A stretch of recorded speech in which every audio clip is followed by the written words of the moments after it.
참 좋으신 예수님, 오늘 이 아침에도 감사와 영광을 올려드리길 원합니다.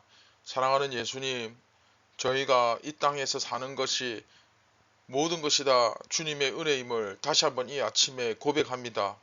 우리의 어리석고 교만한 마음을 없이 하여 주시고 오직 주님의 은혜와 감사와 감격이 넘쳐나는 이 아침이 되게 하여 주시옵소서.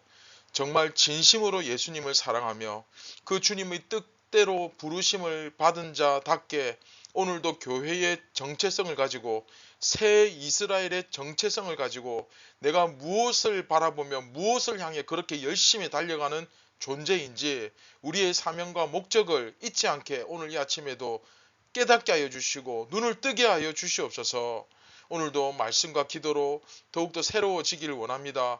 예수님과 상호 교류, 놀라운 영적 대땅트가 일어나기를 원합니다. 사랑하는 주님, 오늘도 저희들을 불쌍히 긍휼히 여기시고 이끌어 주시옵소서. 우리를 구원하신 예수님의 이름으로 기도드립니다. 아멘.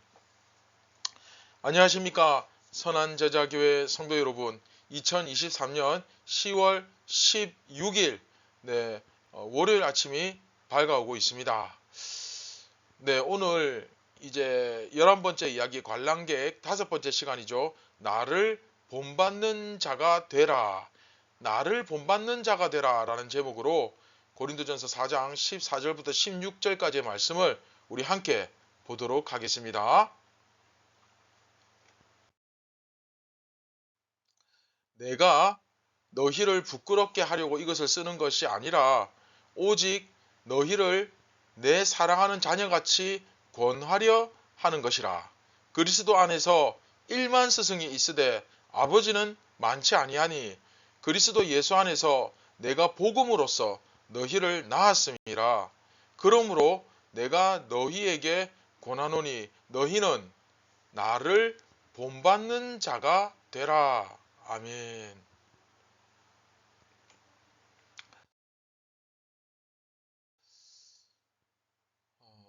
사실 이제 여러분 느끼셨겠지만 이번 11번째 이야기를 이렇게 비판만 하고 끝내면 본문이 이제 조금 애매하죠.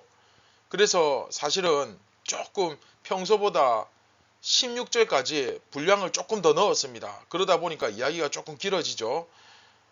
보통 이번 시간에서 거의 끝이 나는데 이제 다음 시간에 사실 마무리가 됩니다. 하루 더 이제 분량이 늘어났는데, 자, 오늘 보면 16절부터 보시면 내가 너희를 부끄럽게 하려고 이것을 쓰는 것이 아니라, 이제 사실 앞에서 좀 심한 말을 썼죠. 그쵸? 13절까지 우리 지난 시간까지 보시면 그래, 우리는 검투사다. 우리는 검투사보다도 더 못한 존재란 말이냐.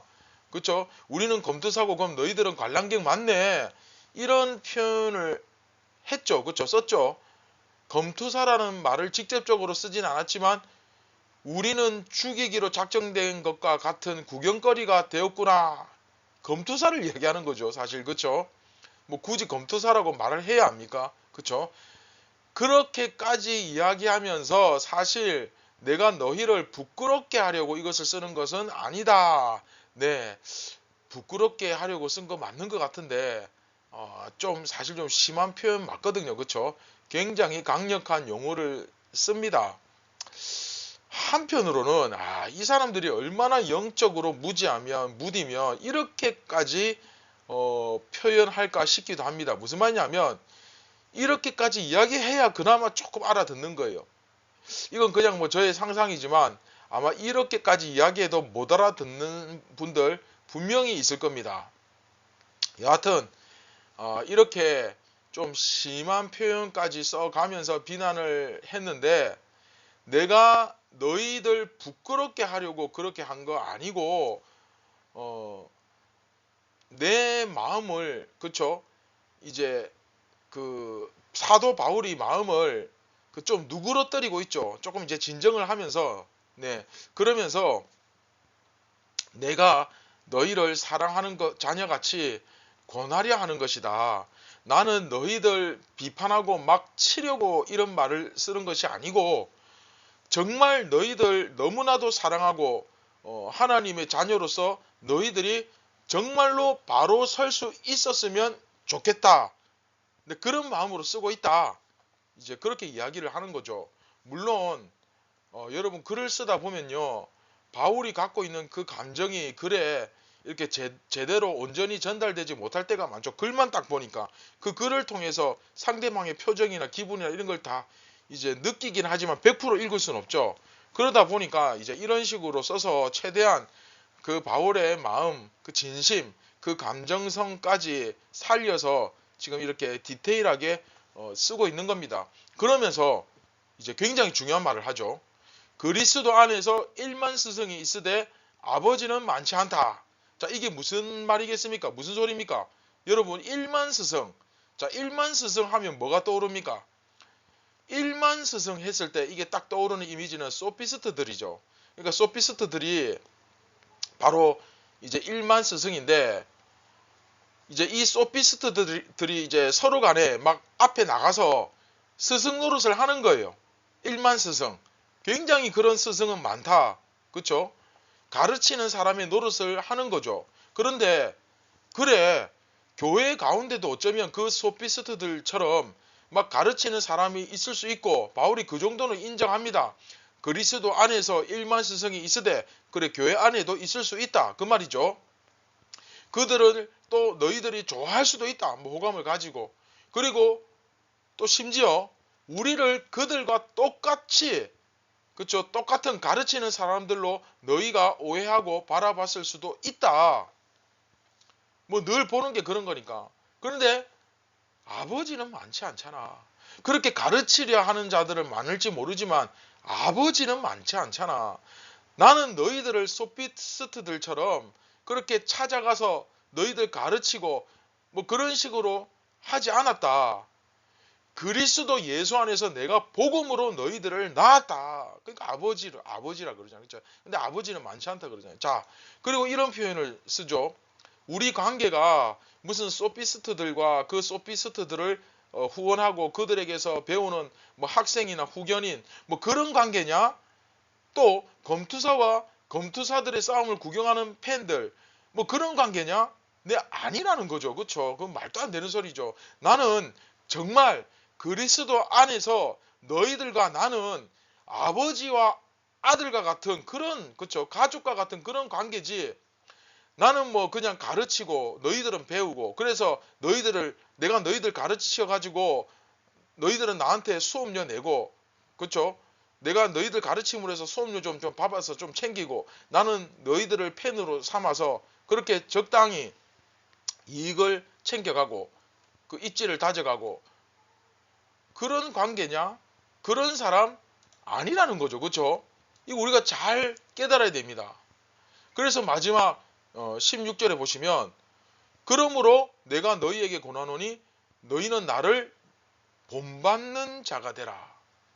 근데 이 16절만 딱 떼서 보면 설교할 때 이 16절 말씀만 딱 떼가지고 설교하면 바울이 굉장히 교만한 말을 하는 것처럼 보이죠. 그렇죠? 근데 사실은 교만한 말을 하는 게 아니고 좀 제발 나처럼 해봐라 이런 얘기죠. 무슨 말이냐면 사도 바울이 뭘 어떻게 했습니까? 예수 그리스도의 종이잖아요. 그렇죠? 너희들이 마치 무슨 소피스트들이 논쟁 벌이는 거 구경하는 사람처럼 굴고 또 검투사들이 막 싸우는 거 그런 거 구경하는 사람처럼 굴고 있는데 그래서는 안 된다는 겁니다. 나처럼 내가 직접 그 성김의 자리에 서 있는 것처럼 구경하려고 하지 말고 그 가운데 뭐하라? 예, 동참하라. 동참하라. 그 얘기하는 거죠. 그 사역 가운데 동참하고 함께 동력자가 되어야지 뒤에서 야, 저 사역자 잘한다. 저 목사님 목회 잘한다. 참 저분 설교 잘한다. 이러고 있어서는 안 된다는 겁니다. 성도들이 사역자들을 마치 무슨 대표 선수들처럼 여기면서 그들만 그렇게 사역을 열심히 하게 만들고 무슨 돈 주고 고용하는 직원처럼 적당히 그냥 헌금하면서 정작 자기네들은 온전히 섬기려 하지 않고 아무것도 하지 않는 또 아무것도 할 수 없는 아무것도 모르는 그냥 그 사역자들을 후원만 할 뿐 전혀 이 영적으로 돌아가는 상황이나 그 본질, 그 핵심, 그 실제를 보는 눈이 완전히 가려져 있는, 눈앞에 있는 그곳에만 몰두하는 그런 자리에 머물러 있으면 결국 이런 현상이 무조건 벌어지는 거죠. 나는 이쪽 목사가 좋아. 나는 저쪽 목사가 좋아. 나는 이런 스타일이 좋아. 여러분, 신앙생활의 스타일이 어디 있습니까? 오직 말씀뿐이죠. 그렇죠? 이러면서 서로 간에 갈라져 가지고 서로 대립각을 세우는 일이 벌어진다는 겁니다. 왜? 왜 그렇습니까? 직접 자기가 사역을 안 하거든요. 그렇죠? 직접 사역을 안 하는 사람들은 그렇게 나뉘어질 수밖에 없죠. 사역자들이 서로 분쟁하고 갈등하는 거, 그거 정말 가당찮은 소리고, 그거 정말 말도 안 되는 사치입니다. 그렇죠? 우리가 그럴 시간이 어디 있습니까?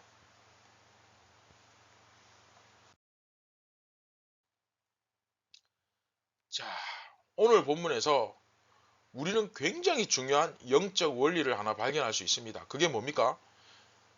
교회에서 계속 이런 식으로 구경꾼이나 되려고 하고 자꾸 관람객의 자리에 머물려고 하면, 이렇게 머물러 있으려 하는 이런 태도는 자기 자신에게도 그렇고 교회도 그렇고 공동체에도 그렇고 굉장히 위험하고 해악을 끼친다는 겁니다. 무슨 말이냐면, 물론 초신자는 그럴 수 있어요. 아직 성경을 잘 모르고 예수님을 믿기는 믿지만 아직 종합적으로 사고하고 전인격적으로 예수님을 깊이 만나고 아직 그런 단계는 아닙니다. 이제 알아가는 단계. 그렇죠? 이제 믿었지만 아직 젖먹이에 불과한, 그렇죠? 그런 초신자라면 얼마든지 그럴 수 있죠. 아직 영적으로 젖먹이에 불과하니까. 그러나 자라지 못하고 계속 이런 식으로 이런 자리에 머물러 있는 것은 오히려 굉장히 위험하다는 겁니다. 왜냐하면 여러분, 이제 뭐 너무 잘 아시잖아요. 신앙생활은 내가 앞으로 나가든지 성장하든지 퇴보하든지 둘 중에 하나지, 신앙생활하면서 적당히 유지하는 것, 그런 것은 신앙생활이 없습니다.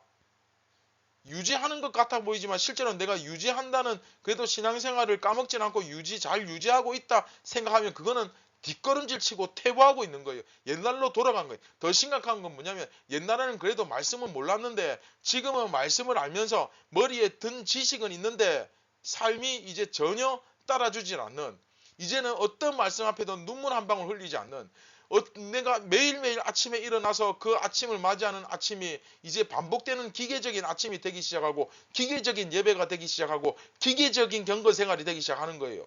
새로움이 없습니다. 새로운 피조물, 이제 옛말입니다. 더 심각하죠, 사실은. 유지하는 거 없습니다, 신앙생활에. 그래서 계속 여하튼 젖먹이 단계에 계속 머물러 있다는 것은 내가 굉장히 위험하다는 거예요. 머무는 것이 아니라 사실은 예수님을 믿기 이전의 상태로, 그쵸? 내 머리는 알고 있을지 모르지만 내 몸은 돌아가는 거죠. 그쵸? 근데 이것을 다시 돌이키기가, 이런 굳어진 살점을 깨내 부수기가, 제거하기가 굉장히 어렵죠. 그쵸? 뼈를 깎는 고통이 필요합니다. 따라서 이런 구경꾼, 관람객의 자리에 계속 머물러 있으면 필연적으로 따라오는 것이 무엇입니까? 다툼과 분열이라는 거예요. 가정에서, 직장에서, 친구들과 만나는 사람들마다. 그래서 예수님을 믿는데 가는 곳마다 싸우고 다투고, 그쵸? 이건 내가 지식적으로는 예수님을 아는지 모르지만 정말 인격적으로 예수님을 만난 것은 아닙니다. 그쵸? 다툼과 분열, 필연적으로 따라오는 결과입니다. 오늘 이것을 마음에 꼭 새기고 여러분 기억할 수 있기를 바랍니다. 이것을 다른 말로 하면 결국 뭡니까? 영적 무지로 인한 자멸이죠. 교회에 자기는 전혀 희생하려 하지 않고, 자기는 섬기려 하지 않고, 그렇죠? 그래서 다 같이 섬기고 헌신할 때 꼭 거기서, 그러니까 이 게으름은 정말 무시무시한 겁니다. 이건 정말, 그렇죠? 이건 내가 내 손을 잘라내는 고통을 감수하더라도, 내 손목을 끊어내는 고통을 감수하더라도 기필코 잘라내어야 될, 제거해야 될 그런 아주 악한 습관입니다. 그렇죠? 이 공동체가 주님 앞에 헌신하고 섬길 때 혼자서 편하려고, 혼자서 적당히 하려고 하는 이런 태도, 습관, 그렇죠? 이런 식으로 오늘도 본문에서도 고린도 교회도 마찬가지예요. 적당히 후원하면서 뒷짐지고 이렇다 저렇다 판단만 하기 시작하고, 그렇죠? 그러면 결국 그 교회가 어떻게 되겠습니까? 서로 다툼이 일어나고 분열이 일어나겠죠. 그 결과 주님께서 세우신 이 한 몸을, 하나됨을 온전히 그 교회를 찢는 그런 결과가 나타나는 거죠. 결국 구경꾼, 이런 관람객과 같은 태도는 두 가지를 모른다는 겁니다. 첫째, 교회가 뭔지 모르는 거예요. 교회가 뭔지 제대로 이해를 못했다는 증거죠. 그렇죠? 교회의 정체성을 모르니까 이런 행동이 가능한 거예요. 알고는 못합니다. 왜냐하면 그리스도인의 정체성과 너무나 이거는 상반되는, 정반대되는 모습이기 때문에. 그렇죠? 여러분 기억나시죠? 뭐 아무리 대단하고 탁월하고 우월해도 세상 지혜는 하나님의 지혜를 대신할 수 있다 없다? 없다. 그렇죠? 그런가 하면 두 번째, 예수님과 온전한 연합을 이루지 못했다는 증거죠. 결과적으로 한번 보십시오. 이들의 이런 구경꾼 같은 모습, 관람객을 자처하는 이런 모습들이 과연 예수님과 닮았다고 할 수 있습니까? 연합한 사람의 모습이라고 할 수 있습니까? 이들의 이런 행동이 예수님을 대신하는 존재로서 있을 수 있느냐 말입니다. 가당찮죠. 그렇죠?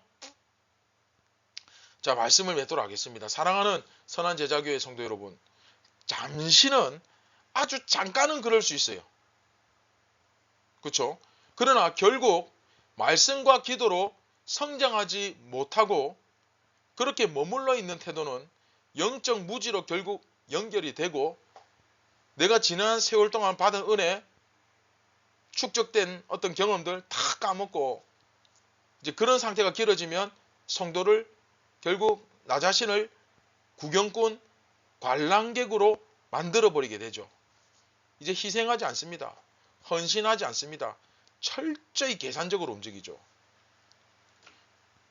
그러니까 계산이 빠른 게 결코 좋은 건 아닙니다. 왜냐하면 나한테 불리하고 내가 손해보는 행동은 절대 하지 않죠. 계산적인 사람은 헌신하지 않습니다. 희생하지 않습니다. 예수님이 계산적으로 살았다면 뭐하러 12제자를 불러서, 예수님이 왜 십자가에 못 박힙니까? 죄도 없는데. 그렇죠? 이런 관람객에 머물러 있는 태도, 결국 교회는 찢어지는 겁니다. 우리가 정말 예수님을 내 삶의 주인으로 모시기를 결단하고 내가 이 믿음의 길을 가기로 주님 앞에 내가 맹세하고 고백했다면, 그래서 예수님처럼 사는 길을 선택했다면 이러한 거룩한 영적 성장이 멈추지 않도록 늘 겸손과 우리가 평생 훈련해야 될 인내로서 훈련하는, 연단받는 그런 태도를 꼭 가져야 됩니다.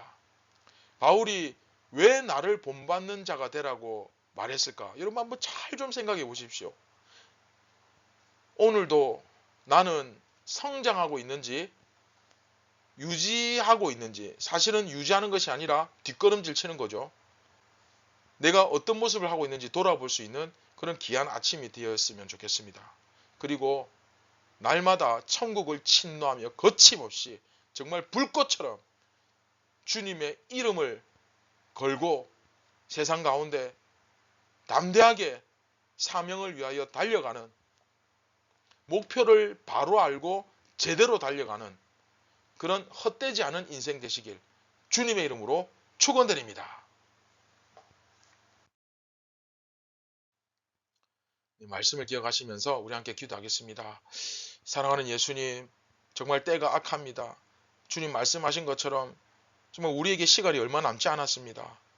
내게 남아있는 이 시간 동안에 잘 준비해서 정말 그 주님의 나라와 영광을 위해 아낌없이 쓰임받고 후회 없이 천국 가는 그런 귀한 예수님의 제자, 진정한 하나님의 자녀, 새 이스라엘이 교회가 되게 하여 주시옵소서. 모든 영광 예수님께 올려드리길 원합니다.